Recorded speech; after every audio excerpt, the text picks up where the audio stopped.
grandes tesoros que hay escondidos en este texto. Y todo esto te lo rogamos porque Jesús murió en la cruz y resucitó de la tumba, y su poder se perfecciona en nuestra debilidad. Es en ese nombre, en el nombre de nuestro dulce Salvador, tu Hijo amado, nuestro Señor, en quien te rogamos y te agradecemos todas estas cosas. Amén. Bien, hermanos, tenemos un texto grueso, de grueso contenido, un nutrido número de enseñanzas. Yo voy a tratar de resumirlas en 3 grandes puntos con 3 puntos, subpuntos cada uno. Por lo tanto, permítame ir no rápido, pero sí al punto. Tenemos 3 puntos, pero una sola enseñanza. La enseñanza de Pablo se resume en la primera palabra: solo. Compórtense ustedes como es digno del Evangelio de Cristo. Este sermón se llama Vidas dignas del Evangelio. Vidas dignas del Evangelio. Y hay 3 grandes puntos. ¿Cómo son las vidas dignas del Evangelio? Segundo, ¿para qué son las vidas dignas del Evangelio? Y lo tercero es, ¿por qué vidas dignas del Evangelio? ¿Cómo, para qué y por qué debemos vivir vidas dignas del Evangelio? Repito, el sermón se llama Vidas dignas del Evangelio y los 3 puntos principales son cómo, para qué y por qué. Entonces vamos directo al punto. El texto dice: solo compórtanse ustedes como es digno del Evangelio de Cristo, para que sea que yo vaya a verlos o que me encuentre ausente, sepa yo que ustedes siguen firmes en un mismo espíritu y luchando unánimes por la fe del Evangelio, sin que en nada los intimiden los que se oponen. Este es un texto grueso de enseñanza, un texto duro de tragar. Es muy difícil pasar leyendo este texto y seguir como si nada hubiera pasado. Hermanos, yo he orado que este texto les cambie la vida a ustedes, la manera como ustedes entienden la vida, de cómo vivimos, no solamente a nivel personal, sino a nivel eclesial como iglesia. Y ruego que el Señor, a través a la luz de esta palabra, cambie la vida de la iglesia.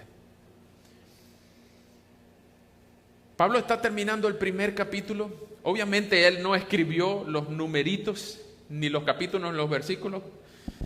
Él no tenía la intención de que el capítulo 1 estuviera separado del capítulo 2 terminando en estos versículos. Pero sí él está resumiendo su salutación inicial. Él está diciendo: esto es por lo que yo les escribí.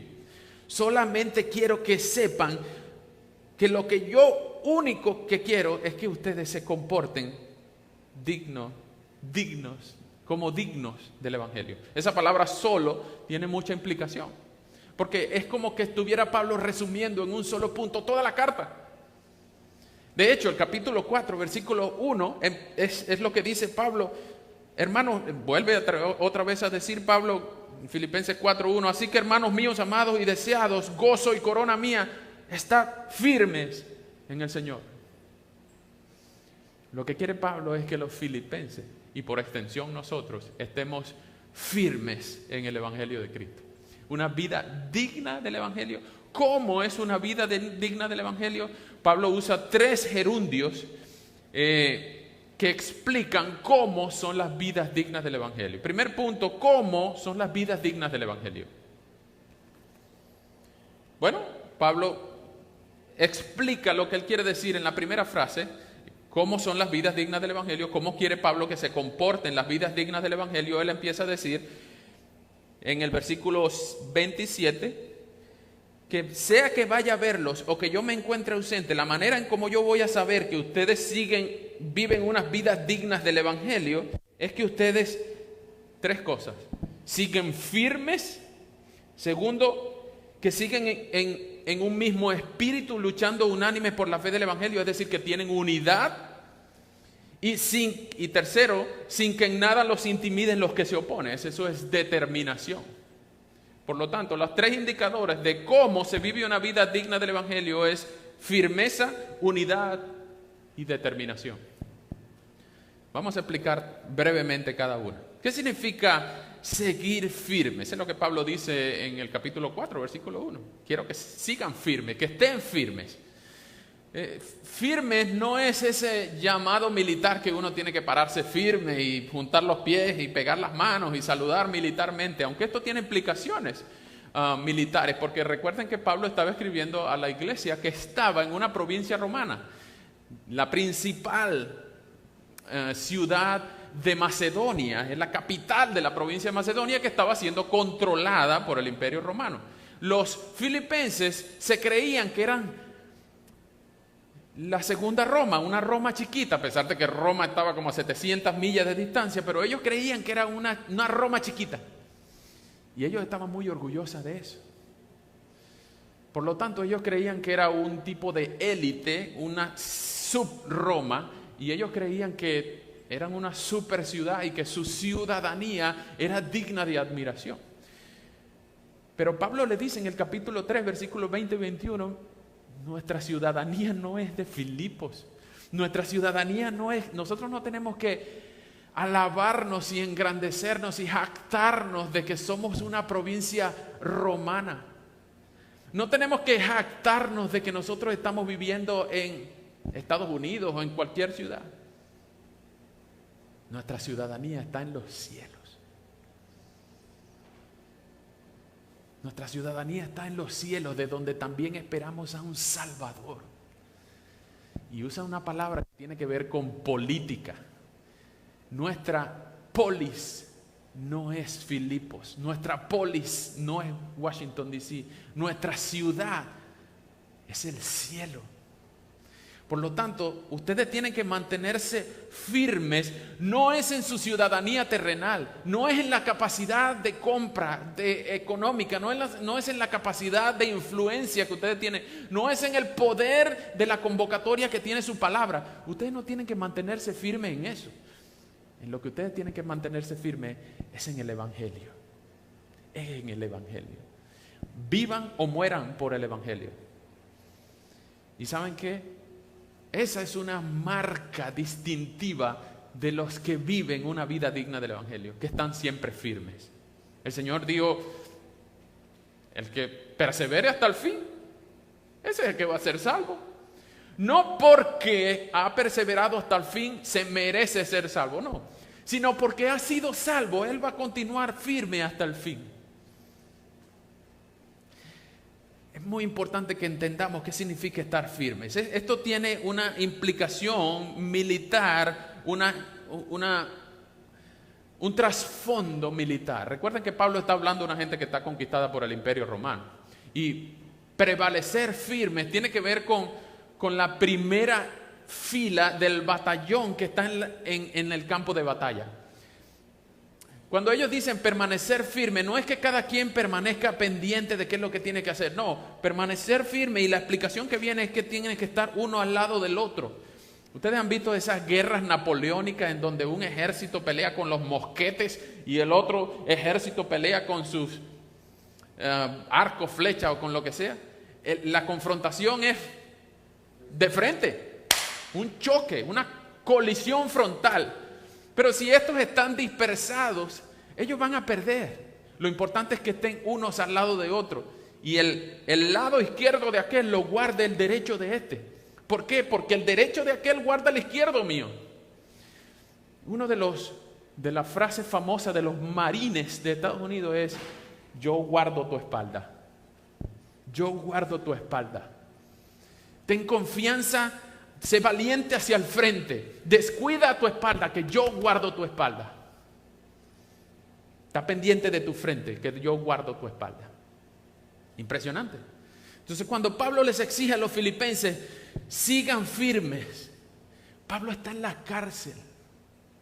Pablo está permaneciendo firme en el campo de batalla donde a él se le ha dado. El pedacito de terreno, Pablo sigue firme en la cárcel. Y los hermanos desesperados allá en Filipos, con la persecución que se originó cuando los emperadores empezaron a atacar a los cristianos en el primer siglo, ya casi al final de la vida de Pablo, Claudio le dijo a los judíos: salgan de aquí, de Jerusalén. Salgan de aquí, váyanse todos. En Roma los acusaron de haber incendiado la ciudad. Pero Pablo les dice, hermanos, no se desesperen, no se ha acabado el mundo. Sigan firmes, tengan paz, sigan firmes. Yo quiero ir a verlos. Y sea que vaya o yo, en el pasaje anterior dice, sea que vaya o no, yo sé que yo voy a estar libre por la suministración del Espíritu, sea que vaya a verlos o sea que no vaya a verlos. La próxima noticia que yo oiga es que ustedes siguen firmes. Bueno, todos nosotros tenemos una iglesia en nuestros países, ¿cierto? Una iglesia anterior. Todos nosotros estamos aquí, pero tenemos en nuestra mente los hermanos de nuestra iglesia anterior. En nuestros países dejamos iglesias bonitas. Y cada uno de nosotros tiene historia. Para los que esta no es su primera iglesia, cada uno tiene una historia antes de esta iglesia. ¿No sería bonito escribirle Filipenses 1:27 a esos hermanos que usted recuerda con mucho cariño? Yo quisiera oír de ustedes que ustedes siguen firmes en el Evangelio.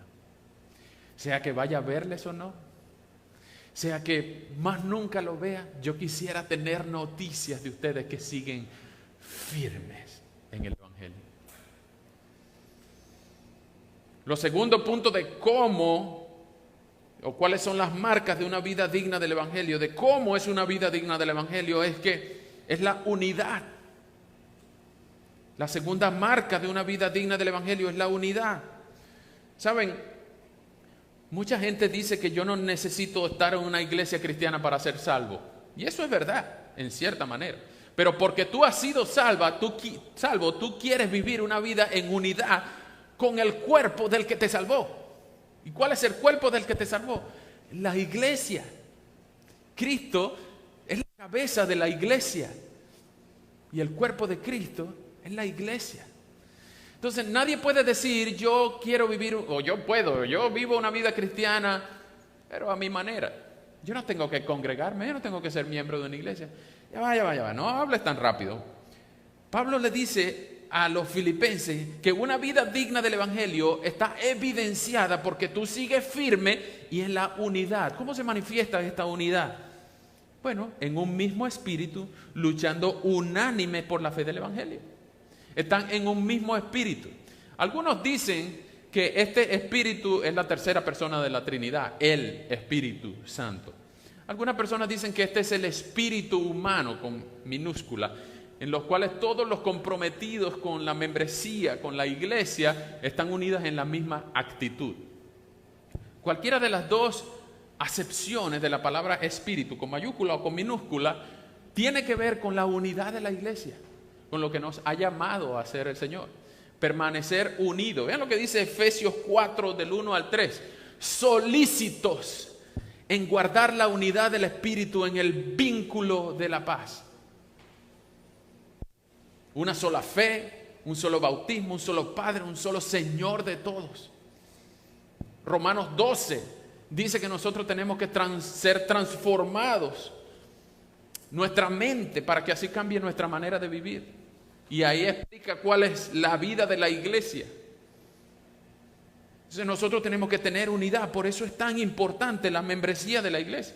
Para que nosotros sepamos lo que tú crees y tengas acuerdo con lo que la iglesia cree. Es importante la membresía de la iglesia. Nadie puede decir, yo no tengo que ser miembro de una iglesia para ser salvo. Es cierto, pero si tú eres salvo, tú quieres tener comunión con la iglesia. Y no estamos hablando de la iglesia universal de todos los creyentes nacidos y muertos durante toda la historia de la humanidad. No. Estamos hablando de una iglesia local. Una iglesia que se reúne en un lugar específico, una iglesia que tiene un liderazgo específico, una iglesia que practica las ordenanzas, bautismo y santa cena en un día específico. Por lo tanto, es un pueblo específico de Dios en un lugar específico, en un tiempo específico. Esa es la iglesia local. Entonces, la iglesia tiene que tener un mismo espíritu y tiene que luchar unánime, lado a lado. Lo que le alegra a uno, le alegra al otro. Lo que hace llorar a uno, hace llorar al otro. Y nosotros tenemos que tener ese tipo de unidad. Tenemos que tener firmeza, sí, tenemos que tener unidad también. Pero en la predicación del Evangelio, en sostener en alto la bandera del Evangelio en esta ciudad, En cualquier parte del mundo donde tú levantes la bandera del Evangelio de Cristo, tú vas a encontrar oposición. Dice el pastor R.C. Sproul que si tú vives igual a Cristo y predicas igual que Cristo, vas a tener gente queriéndote crucificar. Vas a tener gente queriendo humillarte. Si tú levantas la bandera de Cristo, tú vas a tener obligatoriamente gente haciéndote oposición. Y eso no es nuevo. Jesús dijo, camino a la cruz, ensangrentado, coronado. Si esto hicieron con la rama verde, ¿qué no harán con la rama madura? Jesús le dijo, en el mundo tendréis aplausos. ¿Eso fue lo que dijo? No, él dijo, en el mundo tendréis aflicción. ¿Pero qué? Confíen. Yo he vencido al mundo. Jesús les dijo a sus discípulos, el que pierda su vida por causa de mí, la hallará. Jesús no les prometió villas y castillos a sus seguidores. Él no les dijo, síganme para que sean sin problemas o para que sean poderosos, famosos. Síganme para que sus vidas sean de influencias y para que descubras el campeón que hay en ti. No, Jesús les dijo a sus discípulos, las aves tienen sus nidos, las zorras tienen sus cuevas, pero el Hijo del Hombre no tiene ni dónde recostar su cabeza. Jesús no nos prometió tesoros en esta tierra. Jesús nos prometió felicidad eterna en el cielo, en su presencia. Entonces nosotros tenemos que seguir firmes y tenemos que seguir en unidad. Pero cuando enfrentemos oposición, vean lo que dice el versículo 28, impresionante. Hermano, una muestra, una marca de una vida del Evangelio es que no se intimida ante la oposición. Vean lo que dice el versículo 28. Sin que en nada los intimiden los que se oponen.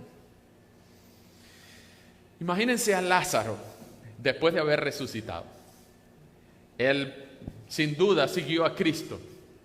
Después de haber resucitado, él siguió a Cristo. Y Lázaro, después de haber resucitado, ¿podía tener miedo de morirse? Imagínense los amigos de Lázaro, los consejeros de Lázaro. Oye, Lázaro, si tú sigues ese camino, si tú sigues a ese Señor, tú vas a terminar muerto. Ya yo he estado ahí. Ya yo he estado ahí. Ya yo me morí una vez. Ya yo he estado allá en las sombras. Ya yo pasé por eso. Pero el Señor me rescató de eso. Y Él me salvó. ¿Tú crees que yo voy a tener miedo de morirme? Que venga lo que venga. Que venga lo que venga. No solo Lázaro, sino que Pablo con estas palabras, Pablo y con lo que él dijo en el pasaje anterior, en el versículo 21, que para mí el vivir es Cristo y el morir es ganancia. Pablo se une a un montón de gente en toda la historia bíblica, en toda la historia de la redención. Pablo se une, por ejemplo, a Esther, cuando estaban enfrentando la extinción de los judíos en tiempos del rey Asuero, cuando Amán quería exterminar a los judíos. Pues Esther y Mardoqueo trazaron un plan para evitar la extinción de los judíos. Y Esther dijo, para mí el vivir es Cristo, el morir es ganancia. En otras maneras, Esther dijo, si perezco, que perezca. Si perezco, que perezca. Pero yo tengo que obedecer la voz de Dios. De otra manera, Juan también lo dijo, cuando él bautizaba en el Jordán para arrepentimiento de los pecados, venía Cristo a ser bautizado y Cristo le dice, bautízame. ¿Cómo yo te voy a bautizar a ti si yo no soy digno de desatar encorvado las trenzas de tus sandalias? Jesús le dice, es necesario que se cumpla toda palabra, por favor, bautízame, no te opongas. Y Juan concluye al salir Cristo del agua con una paloma, con una voz que decía, este es mi Hijo amado en el cual tengo complacencia. Juan concluye diciendo, este es el Cordero de Dios que quita el pecado del mundo. Es necesario que yo mengüe para que Él crezca. Esas son las palabras de Pablo. Para mí el vivir es Cristo y el morir es ganancia. Pablo se une incluso al mismo Jesús cuando dice: Padre, si quieres pasa de mí esta copa, pero que no se haga lo que yo quiero, sino tu voluntad. Pablo también se une a las palabras de Job, diciendo: yo sé que mi Redentor vive. Y después de deshecha esta mi carne, después de que mis huesos estén secos, yo he de ver al Señor. No importa si muero, pero no voy a blasfemar su nombre. Yo sé que mi Redentor vive. Cuando estemos en el medio de la aflicción, recuerda, hermano, mantente firme en unidad y determinado a mantener una vida digna del Evangelio. El segundo punto es ¿para qué? ¿Para qué vivimos una vida digna del Evangelio? Ya sabemos que tenemos que vivir en firmeza, en unidad y determinación. Ese es el cómo es una vida digna del Evangelio, pero ¿para qué? ¿Cuáles son los motivos de vivir una vida digna del Evangelio? Bueno, los versículos siguientes, al final del versículo 28, Pablo dice que esto, para ellos, ciertamente esto de vivir una vida digna del Evangelio, es indicio de perdición. ¿Para quiénes? ¿Quiénes son ellos en esa oración? Ellos son los que terminan la oración anterior, los que se oponen. Los que se oponen, al oponerse, están manifestando, están indicando que ellos se están oponiendo al Evangelio.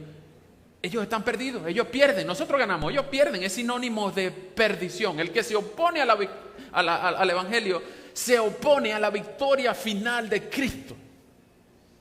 Por lo tanto, están jugando para el equipo contrario. Los que se oponen a Cristo siempre van a perder.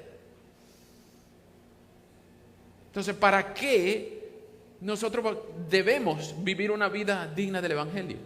Bueno, justamente porque el que se opone se perderá. Si hay alguien aquí que no ha abrazado a Jesús, que no le ha obedecido, que no se ha humillado ante Él, ante el Señor del universo, que no se ha rendido ante la demanda de salvación, de arrepentimiento. Si hay alguien aquí que no ha entendido el Evangelio, entiendan que si tú no abrazas a Cristo, eso es indicio de tu perdición. Suena duro esto, sí, es muy duro, pero es más duro que tú llegues al infierno sin haberlo sabido.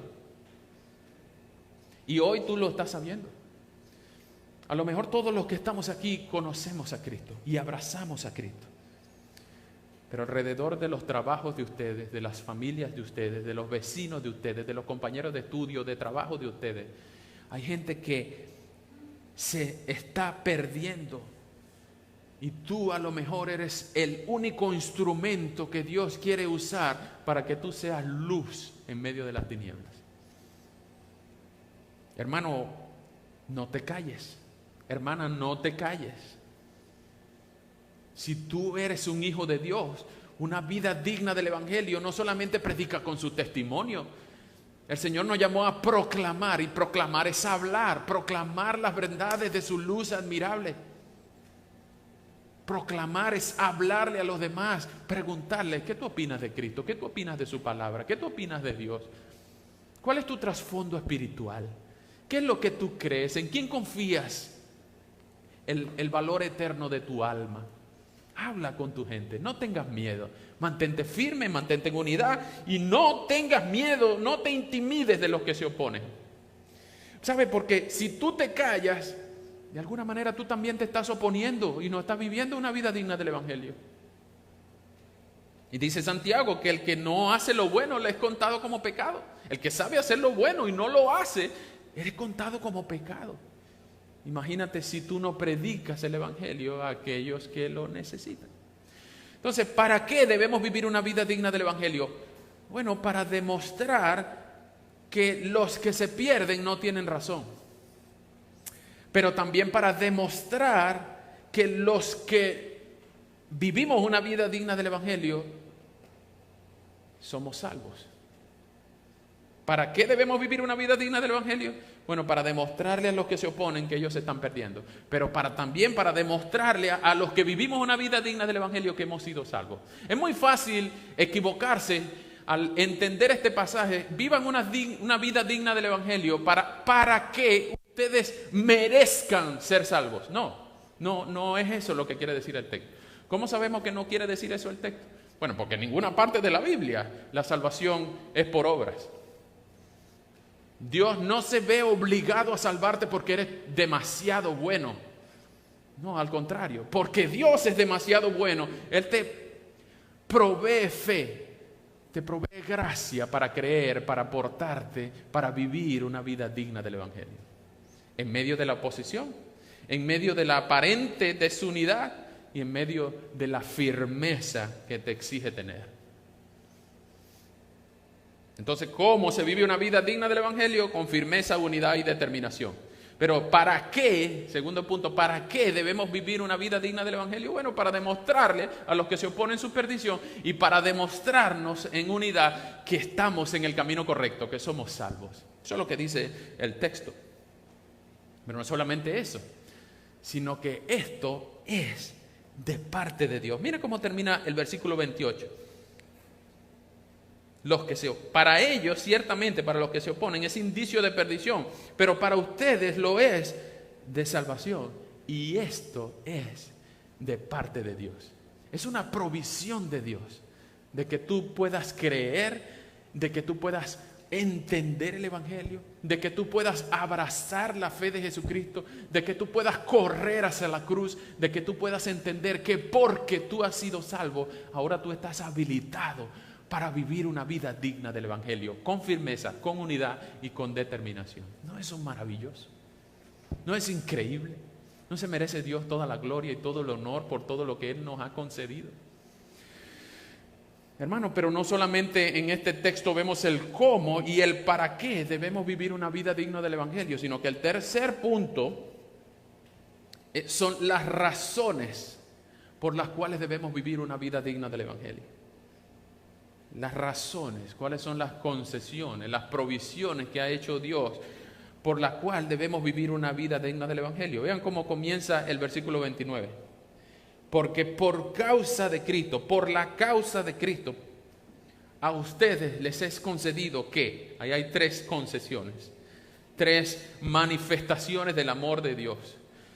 Por causa de Cristo, a ustedes les es concedido no solamente creer en Él, sino también padecer por Él y tener el mismo conflicto que han visto en mí, que ahora saben que hay en mí. Vamos a ir una por una. Primero, a nosotros se nos es concedido creer en Él. Se nos es concedido creer en Él es por un acto de la gracia infinita de Dios. El texto dice, y en todas las versiones ustedes van a entender, van a leer, que Dios nos concedió el privilegio de creer en Él.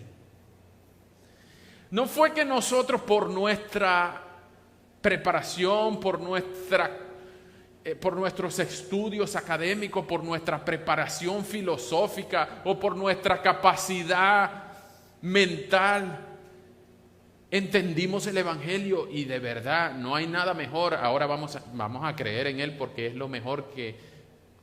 No, hermano. Eso no favorece la gloria de Dios.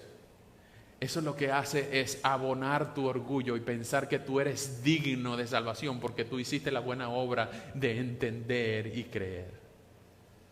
¿No? El texto dice que por la causa de Cristo a ti se te fue concedido el creer. Tú creíste porque Dios te ama mucho.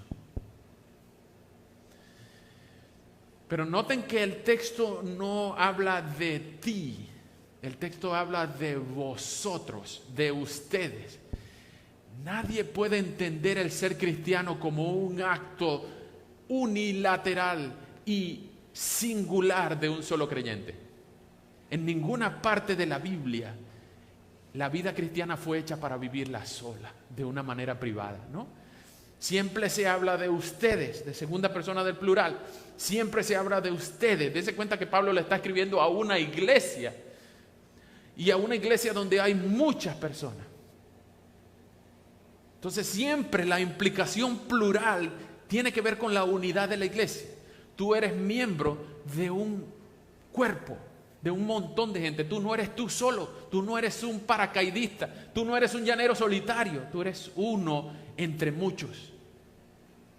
Por lo tanto, cuando a ti se te dio la bendición de creer, se te concedió la gracia de creer, tú fuiste incorporado a una familia llamada iglesia.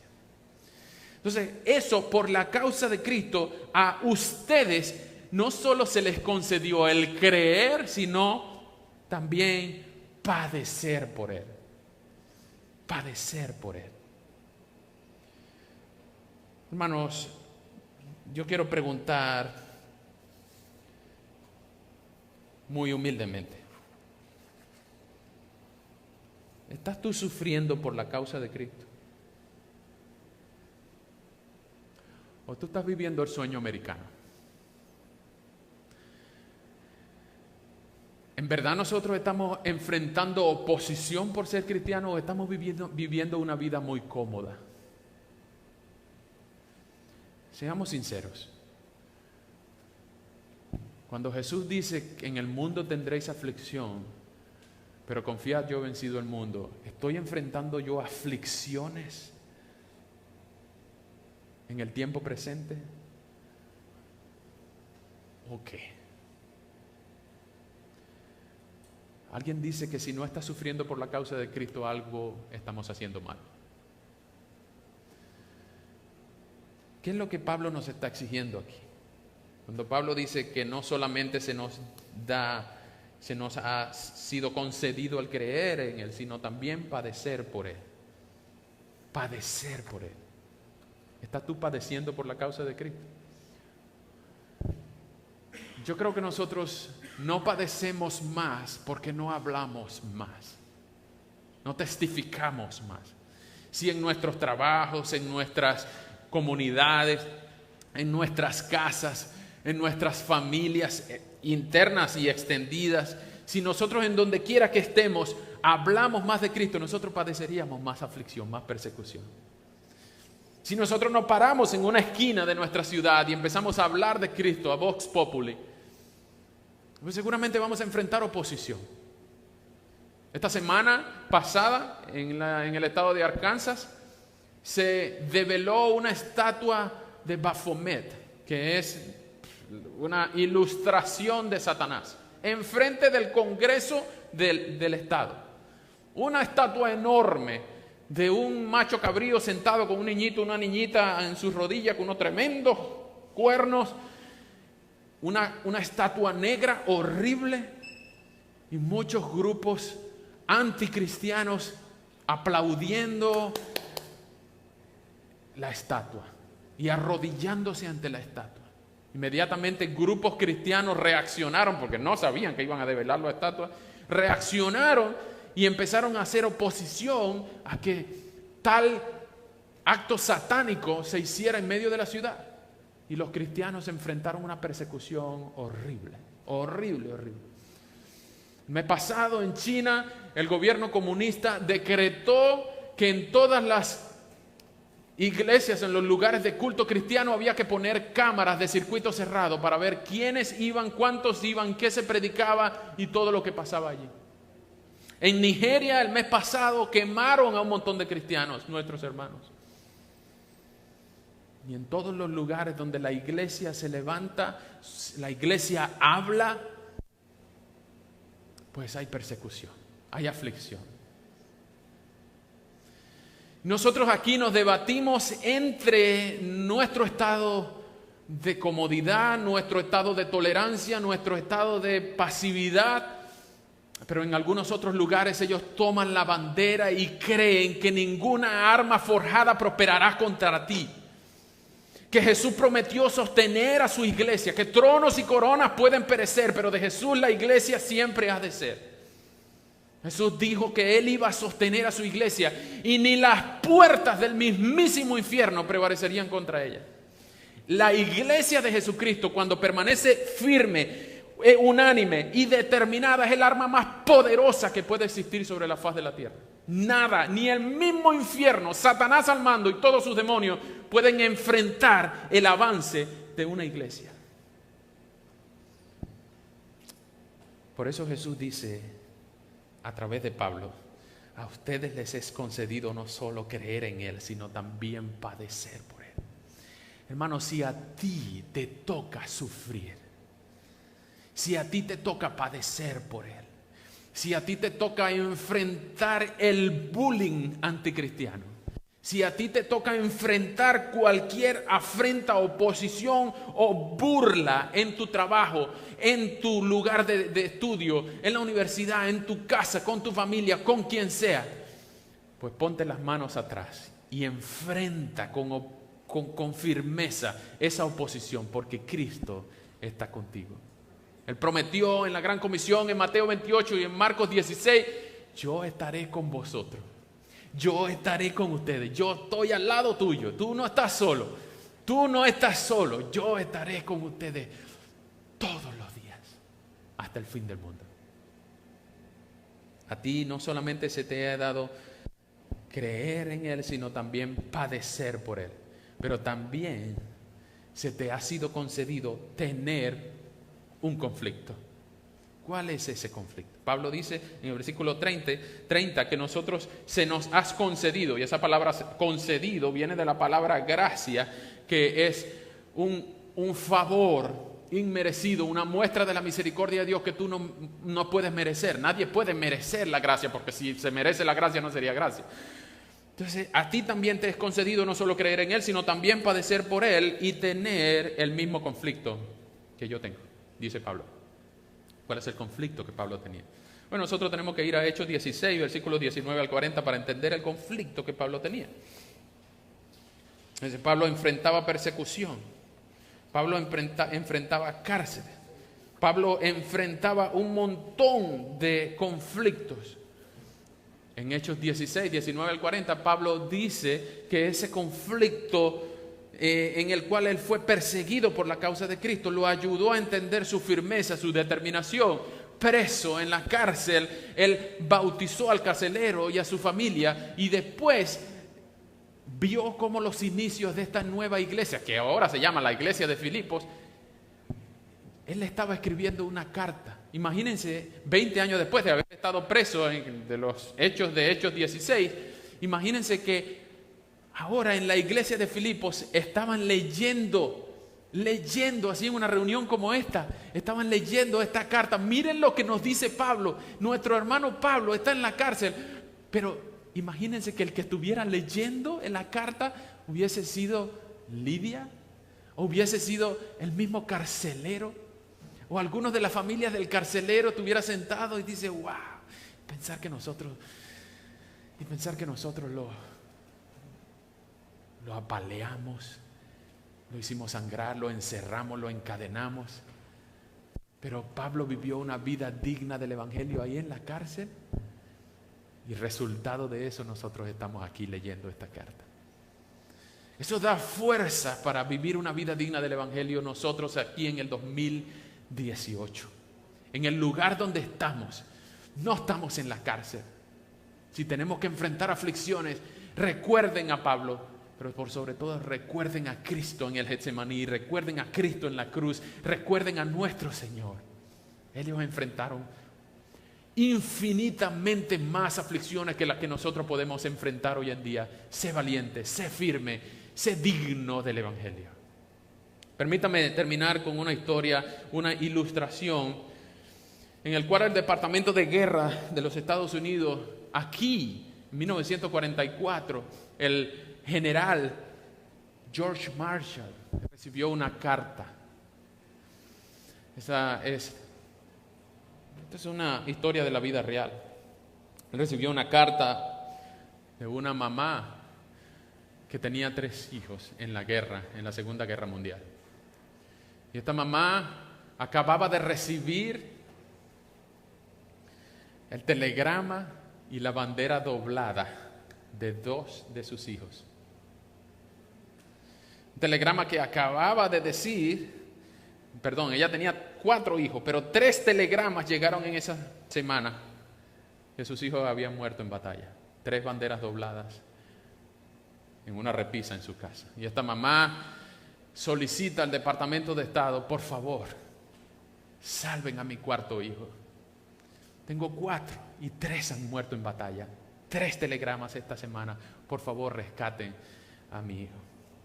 Esta es la historia del soldado Ryan. Muchos de ustedes conocen la película Salvando al soldado Ryan.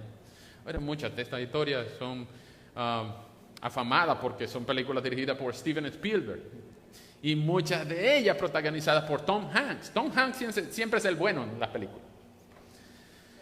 Pero Tom Hanks en esa película es el que protagoniza la película como el personaje del capitán John Miller. Y el capitán John Miller es encargado de ir a rescatar a James Francis Ryan en cualquier parte donde esté, en cualquier parte de la guerra. No sabían, porque no había la tecnología que hay ahorita. Ellos tenían que irlo a buscar pelotón por pelotón, compañía por compañía. John Miller es empleado, encargado con 7 hombres más de ir a buscar a James Francis Ryan donde quiera que esté, para poder complacer a esta mamá que se le acaban de morir 3 hijos de los 4 que tenía. Pues la historia narra, no les recomiendo los que vean esa película, los que tengan sensibilidad a la sangre, una película bien sangrienta, pero la historia de la película pasa cuando John Miller encuentra a Francis Ryan en un destacamento de la frontera con otro país, con Alemania, y ahí ya quedan 2 de los 7 que Miller tenía, y ahí son enfrentados por el ejército alemán, y en la penúltima escena de la película son acribillados casi todos. El soldado Ryan queda vivo, uno de los de Miller queda vivo, pero el capitán John Miller le disparan y ¡pum!, lo hieren de muerte. Y él cae de espaldas ante un tanque. Y James Francis Ryan lo saca de esa escena de peligro y lo pone aquí con él. Pero con las últimas palabras del capitán John Miller, sangrando, con respiración cortada y apenas pudiendo hablar, agarra por el cuello a James Francis Ryan y lo jala hacia él y le dice: soldado, merezcase esto, sea digno de este sacrificio. Y ahí muere.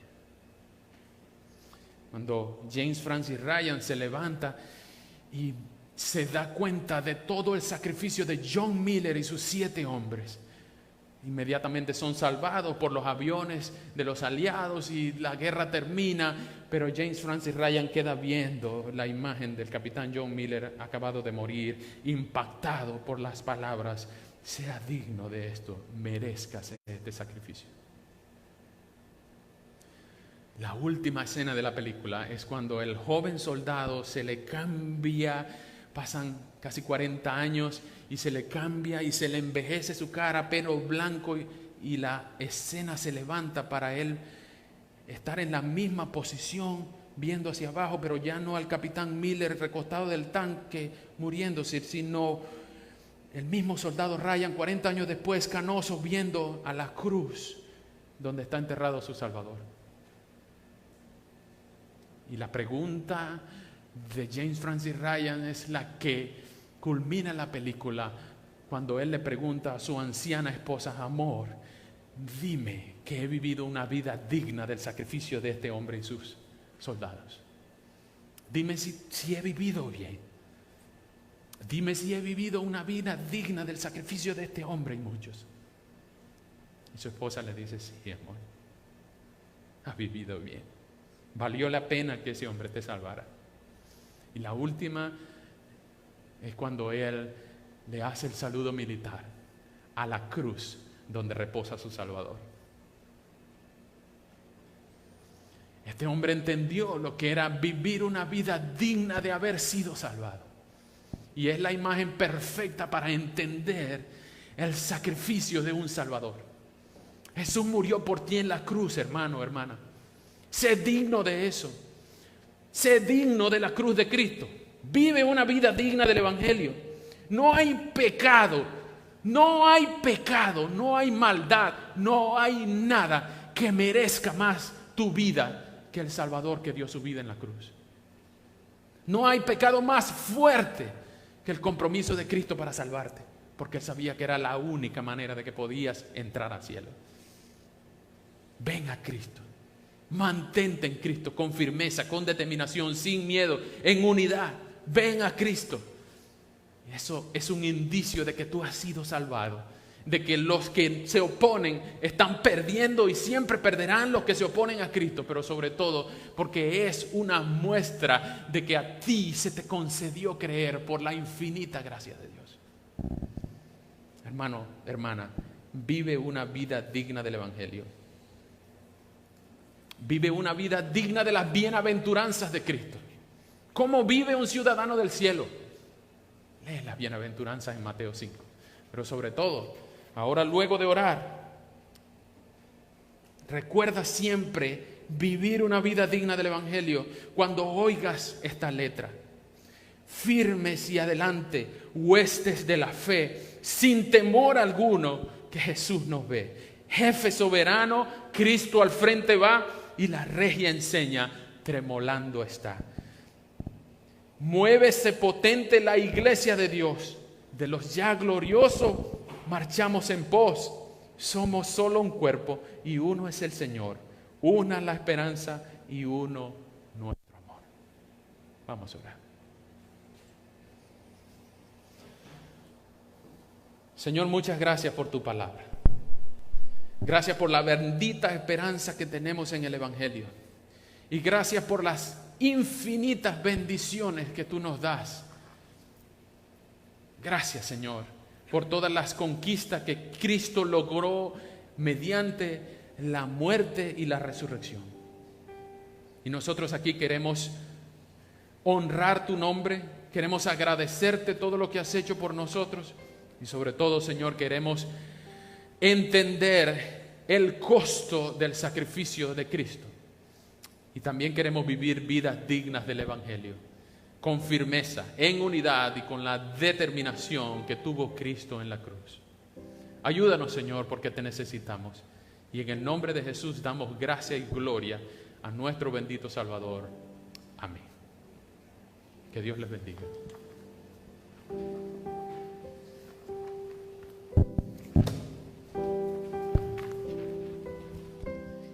Les invito a ponerse de pie y cantemos este himno.